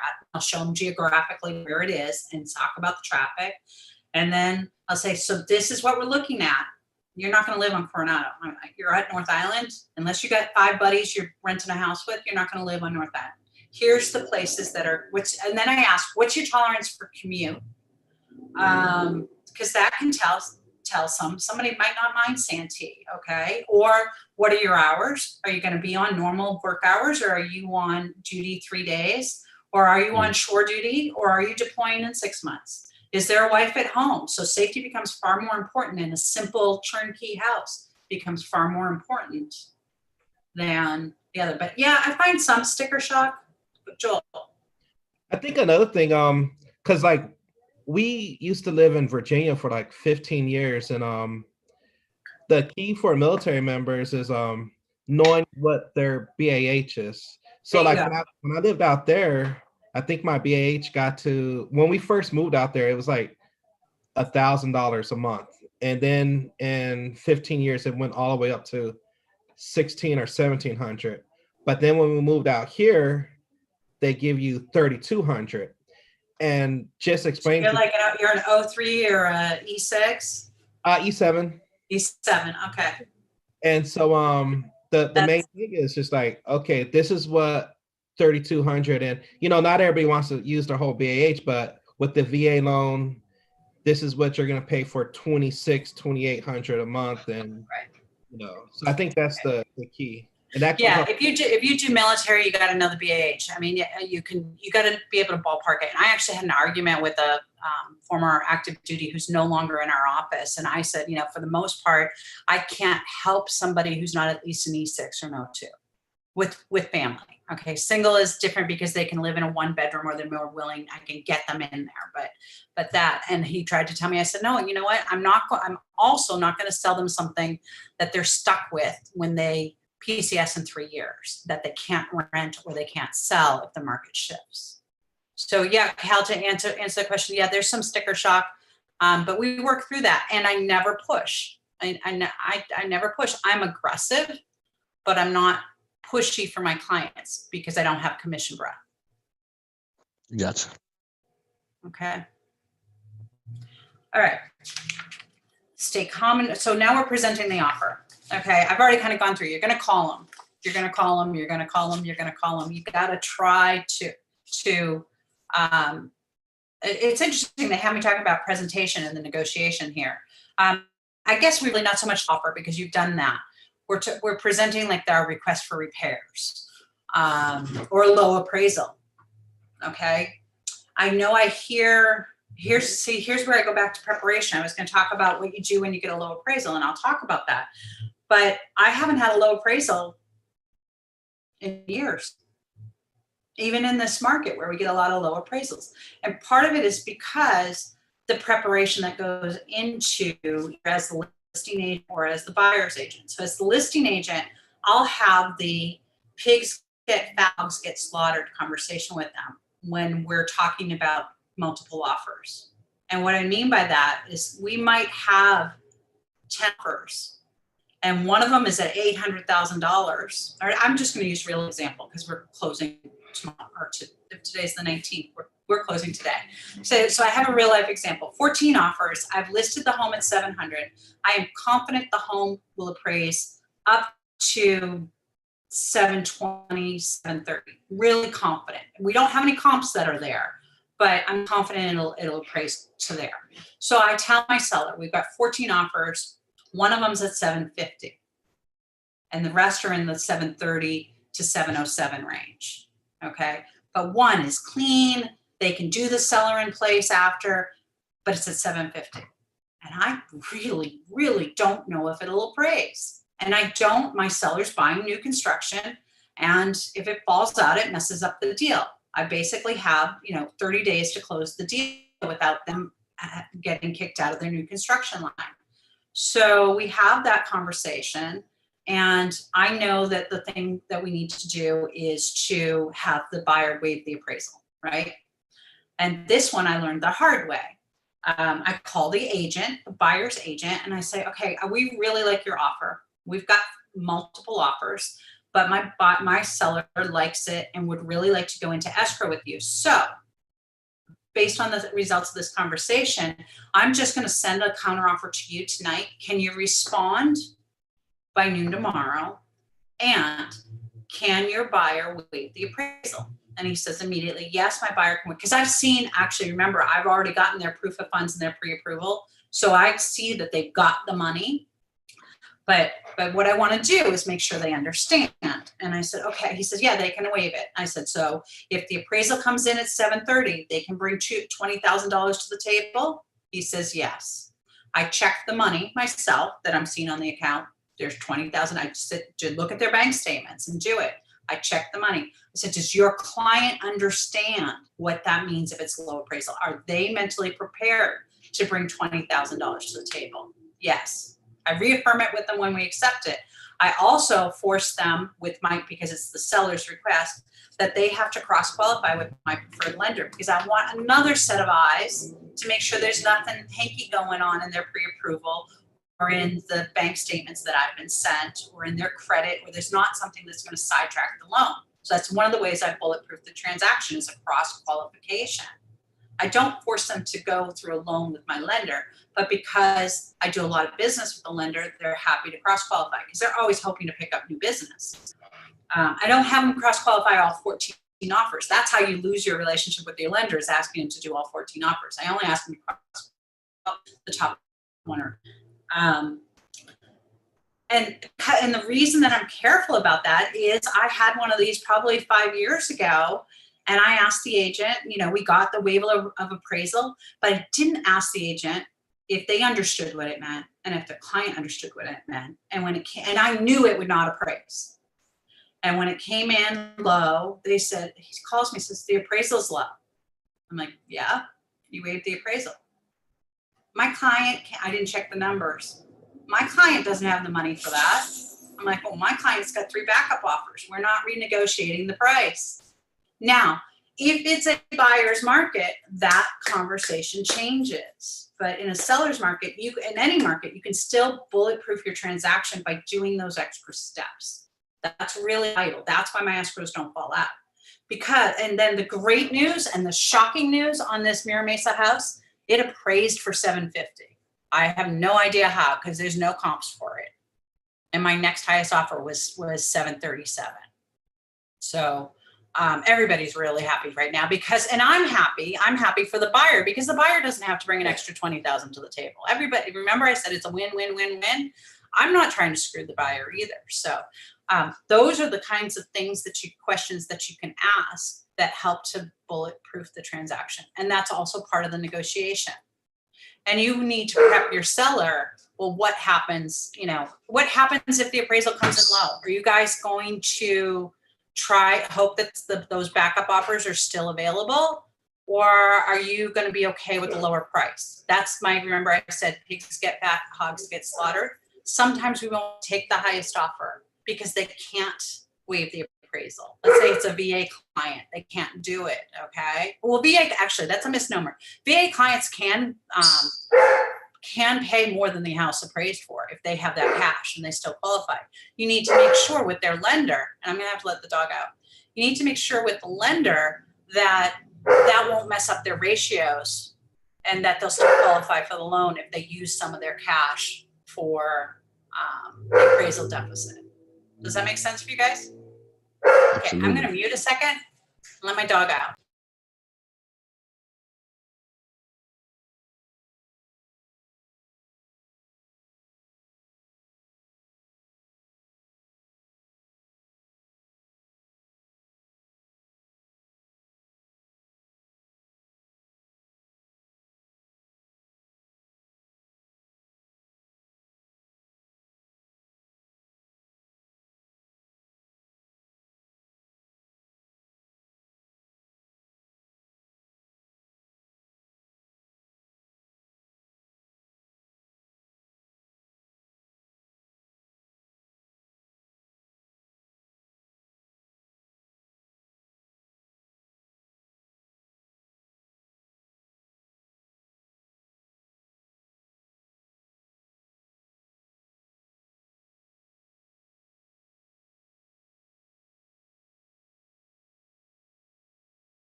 I'm back.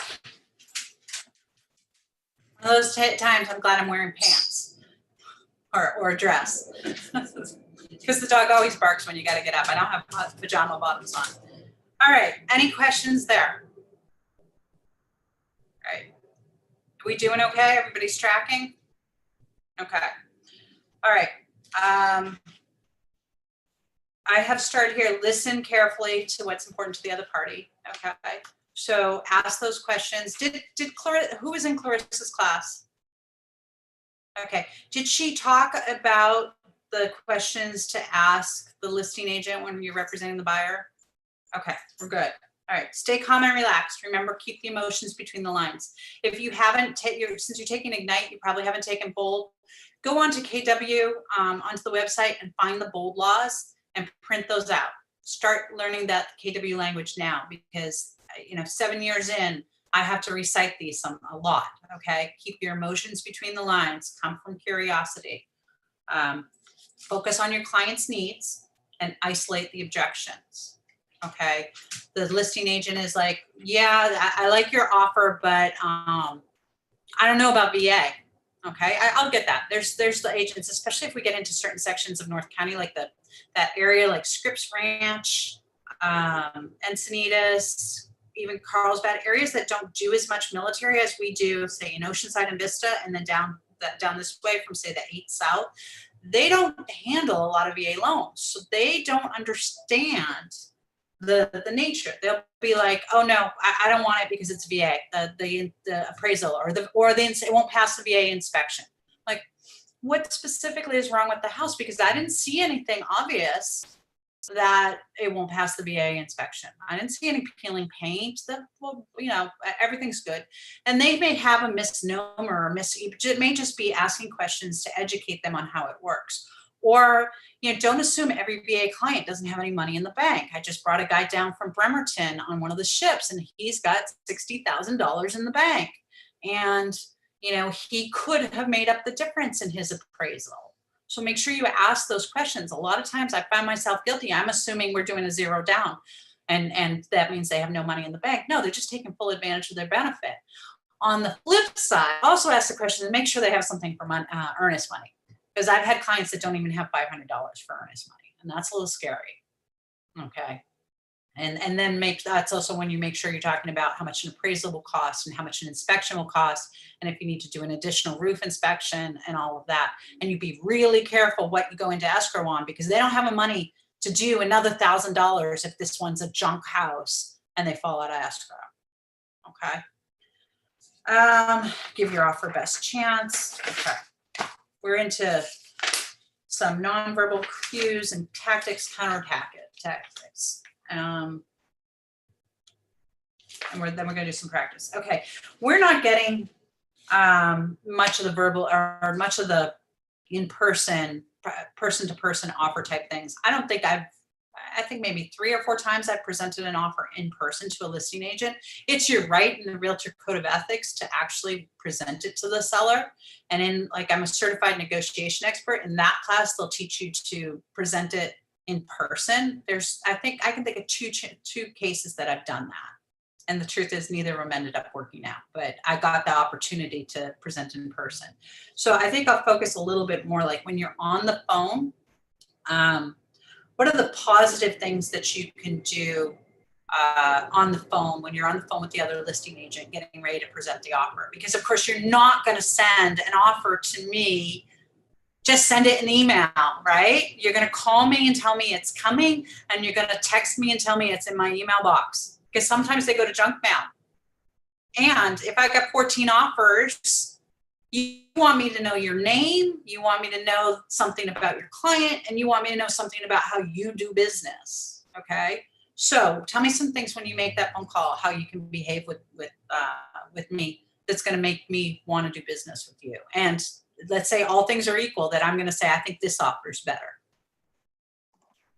Obviously, you want to be professional, but I think a lot of it's just kind of portraying that, you're not my adversary here. My client has a problem. They need a house. Your client wants to sell their house. We can figure this out together. Mm-hmm. We're a team, right? We're rolling up our sleeves. We're problem solvers. We're going to work together, right? From the beginning. What kind of, when you're on the phone, what kind of energy and speech and such do you think helps with that?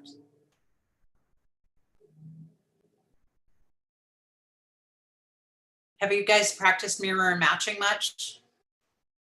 Have you heard that term a little bit? Okay. Tone of speech, rates. Do I talk fast or do I talk slowly? You're moderate. I'm moderate. Thank you. Whoever said that. Thank you. Could I railroad somebody who's slower or softer speaking or speak over you if I don't mirror and match? Let's say, especially here, you know, we do get a lot of like agents and stuff that are military spouses or were once in the military that may be from the South.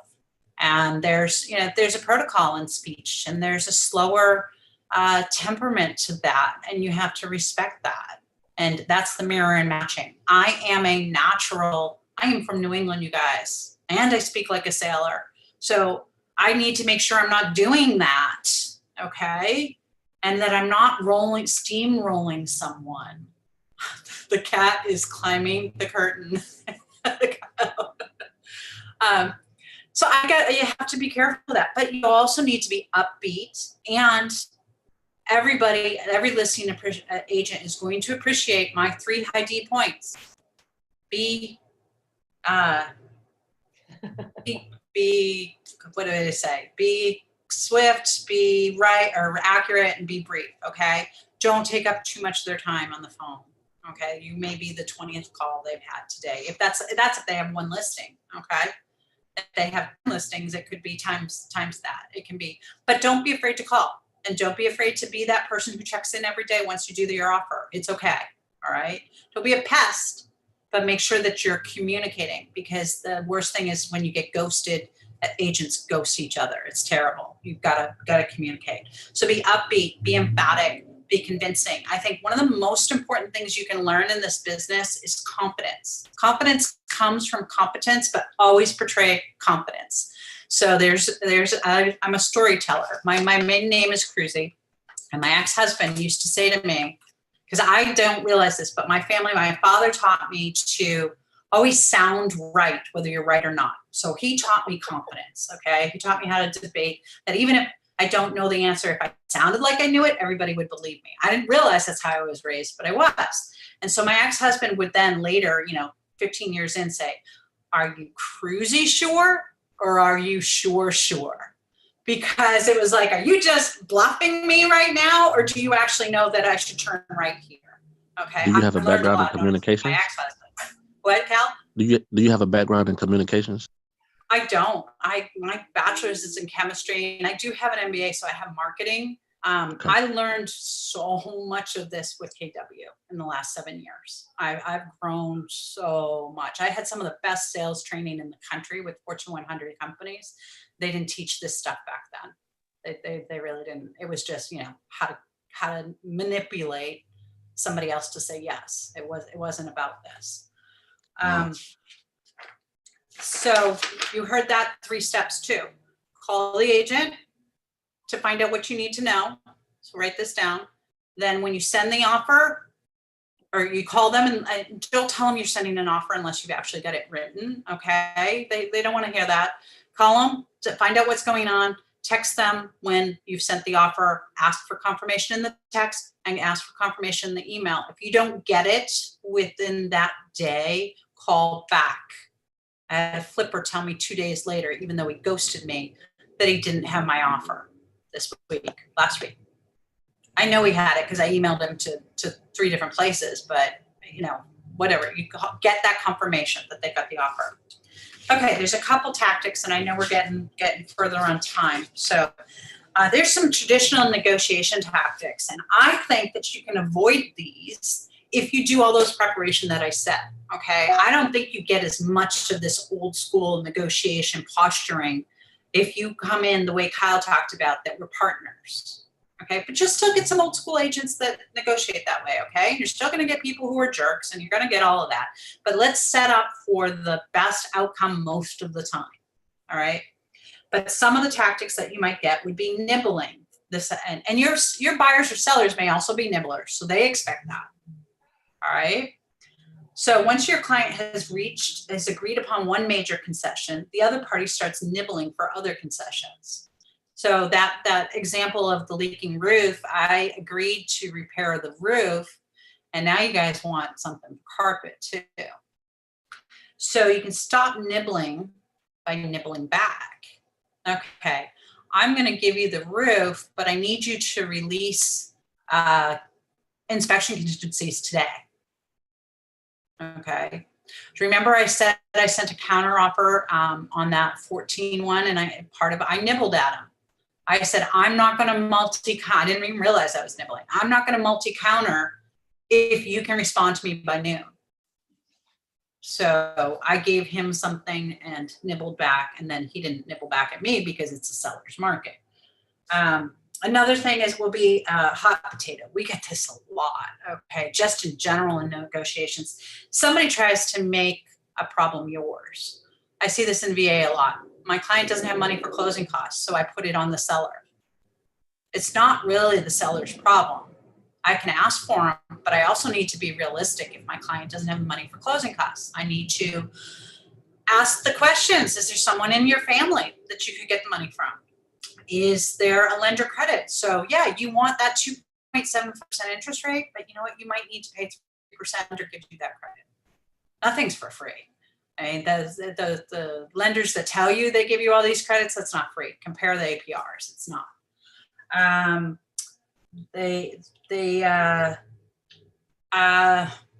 My client's a senior, they don't want to make any repairs. Well, you know, it's not my problem they're a senior. They still need to give you a working heater.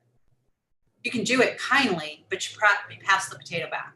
Don't just take that potato. It's the same thing with the agent. You know, that agent who couldn't do the PED right for me, she tried to hot potato me. She tried to get me to send her a PDF. Can't you just send me a PDF? Instead of telling her, hey, I'm on vacation today, I'm not sending anybody anything. I said it back and said, I actually said, oh, you can go to Zip Forms or car.org and get that form. And it's the PED. You know, so I passed the potato back. I'm like, I'm not taking your hot potato. You canned it right back. The other thing, of course, is good guy, bad guy. You'll get this more when you're dealing with two parties together. Joel, if you and your wife are a team, you may have that. You may have, you know, one of the agents is the good guy and the other one's the bad guy. I have that with my partner when we go to negotiate things. Oddly, he's the Marine and he's really the bad guy, but he makes me play the bad guy role. Okay. He truly is the bad guy. He makes me play. It's hysterical. We had a client, we had a party bus company, and the client, we didn't want to refund him something. He made me do it. And when the client met up with him to do it, he's like, oh, and he doesn't know that we're also romantic partners. He's like, oh, that lady Melinda, she's so hard. I thought she wasn't going to give me anything. And I'm the one that's like, just give the guy his money back. And he's making me negotiate it. Sometimes you can use that effectively. I don't like to do it. I'm like high on personal accountability, but sometimes I'll go back on my broker. My broker won't allow me to do that. Or that's, you know, that's against the code. So these PEDs, I'll use that, hey, it's not me, it's the DRE. The mask, I use that for the masks. I don't know if you guys have come with this. Okay, I wear a mask, I'm fine with it. I wanna stay healthy. I've had 2 listing presentations in the last month that my sellers were anti-maskers. And they're like, oh, you don't need to wear one. I'm like, oh, I have to, it's the regulation. I fell back on that. What I failed to do, and I really need to rethink it is, and you do too, or just say, but I won't take a listing anymore without being in the house, because I already got burned with that because I had sold them the house and then I didn't realize what condition it was in. I've still got to learn how to make them do the walkthrough. But anyway, you can use somebody else as the bad cop. You can use the regulations, you can use the rules, you can use your broker, but it's better if you develop the strength to do that yourself, to just be able to negotiate. Learn that's where scripts come in handy, is because you can focus on the negotiation instead of what you have to say. Acknowledge and affirm common ground. That's really important. Okay, so we agree upon this. Is there any, okay, the roof, I'll go back to the roof example. Okay, so we agree this house is worth $500,000, right? Is there anything besides the roof that has you not wanting to offer that? That's common ground with your buyer. And ask what and how questions. Why questions are weak questions. What and how are strong questions. What is it about this house? How could we do this differently? How can we come to agreement? I often ask listing agents, what would I need to do for you to not do a multiple counter? How can I close this up today? I'll ask listing agents a lot about the pricing. Oh, you have, how many offers do you have? Yeah, I've got 4. Are they over ask? Yes, they're over ask. Oh, okay. How far over ask? Are we talking, 1%? Or are we talking 5%? People will give you a lot of information, a lot of power. And especially if it's range priced, I always ask, are we in the middle of the range or are we at the top of the range? Would we be okay if we came in slightly under? Just keep asking questions. Some won't tell you anything and some will tell you a lot. And the truth is, as a listing agent, sometimes I'll tell you more than you expected. Nothing that will hurt my client. But remember, I know what my client wants because I've communicated well with them. So I'm trying to get them the best deal. My objective is not to win. My objective is to get them in escrow and get the deal closed with all the terms and everything that matters to them. So that is, I will sometimes feed a buyer's agent information so we can come to a stronger deal. And we're not just, split the difference. Okay. The splitting the difference is kind of dumb. How can I get them to this? And I know there's been a lot of talk about escalation clauses. I do always ask the agent about the escalation clauses and talk with them about that before I send one, because that can be a major turnoff to some people. I don't know why it's done, but you got to find out the details. And like I said, remember I said, ask, do they understand what it means to waive an appraisal contingency? So keep asking those questions. If you're interesting. Okay, it has one point here that the sellers wants a 30-day closing, and the seller gets kind of defensive when you ask, well, what's important to you, Mr. Seller, Mrs. Seller, about a 30-day closing? And they're like, well, but that's just what I want. And you just come back and just make sure that you're explaining, well, I want to know this so that I can negotiate more effectively for you when the buyers ask. Okay. And know when to walk away. We talked about that, right? Know when to walk away. Same thing when you're getting your commissions negotiated. Okay. Know when to walk away. I negotiate very strongly for my commission, yet I also negotiate fairly. I don't walk away from a $25,000 commission for $1,000.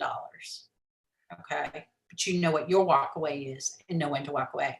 I may need to walk away from a deal that I'm paying a 25% referral fee, and I just found out there's a relocation company involved that wants another 42% of my commission. I may need to walk away from this buyer because I think I'm going to pay $1,000 when all is said and done. Right.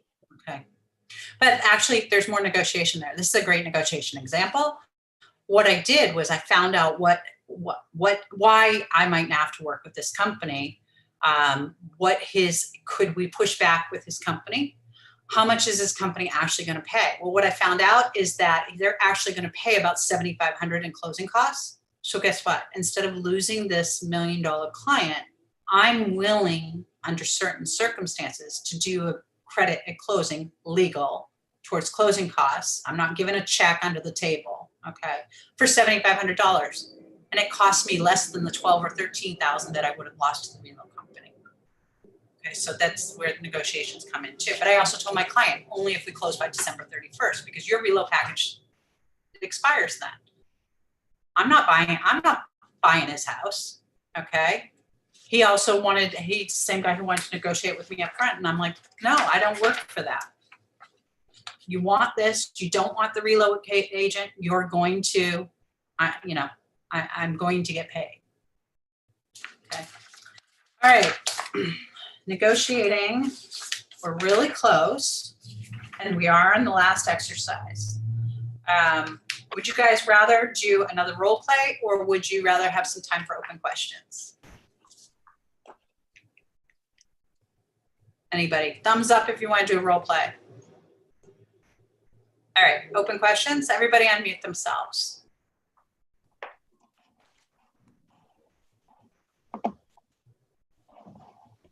I'm open for questions, takeaways, ahas, things you loved, things you hated, what you wish I spent more time on.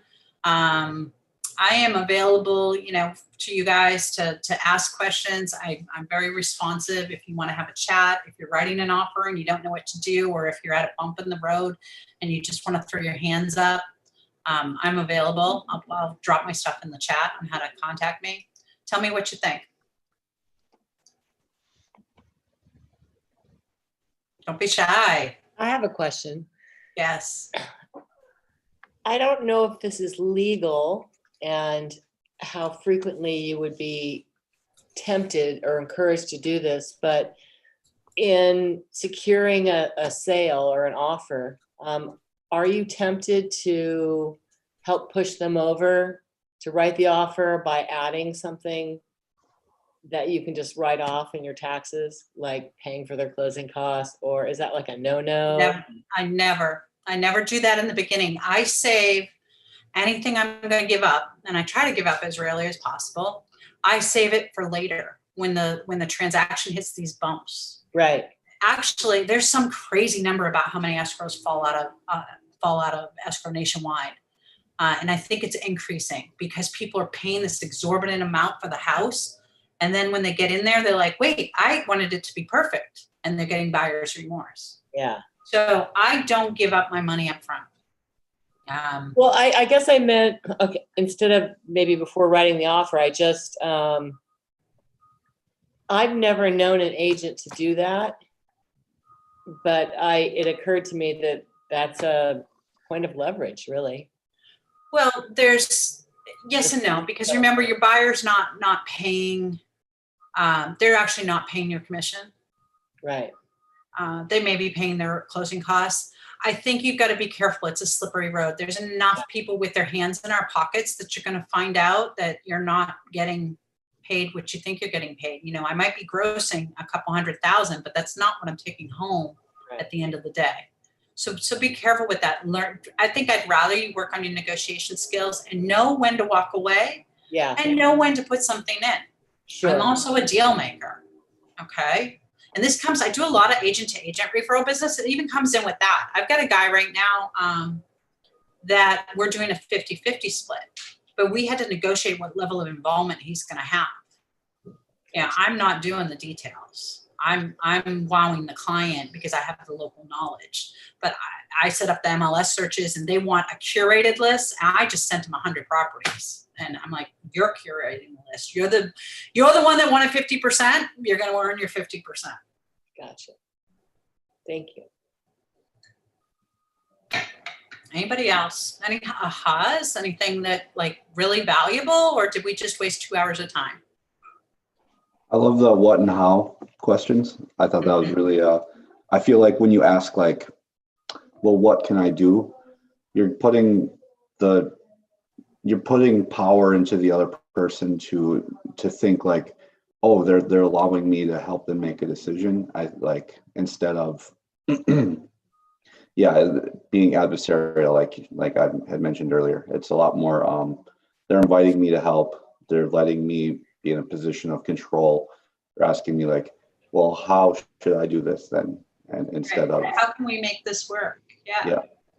How can we solve this problem?